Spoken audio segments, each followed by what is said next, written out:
मला ना सगळ्यात जास्त लागणारी वस्तू म्हणजे ती कोथिंबीर. कारण रेसिपी करायची असेल तरी कोथिंबीर लागते आणि कोथिंबीरची भाजी खूप भारी होते.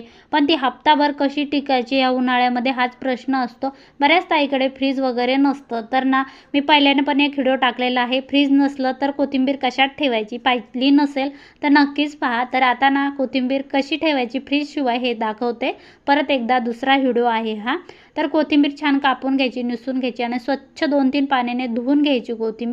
कारण आता उन्हाळा आहे, तर उन्हाळ्यामध्ये ना कोथिंबीरवर असं कोणतं पण पाणी मारतात तर ते चांगलं नसतं. घरी आल्याच्यानंतर स्वच्छ धुवून घ्यायची आणि त्यानंतर एका सुती कपड्यावरती छान पुसून घ्यायची आणि ना ही कोथिंबीर वाळवून ठेवायची. उन्हाळ्यामध्ये वाळलेली कोथिंबीर खरंच खूप दिवस टिकते. तुम्ही वाळवण्याचे पदार्थ करा किंवा कोणती पण भाजी वगैरे करा, तर नक्कीच अशा पद्धतीने तुम्ही कोथिंबीर वाळवून ठेवा, खूप भारी होते. मी मस्त कपड्याने छान पुसून घेतली. आता ही सुकू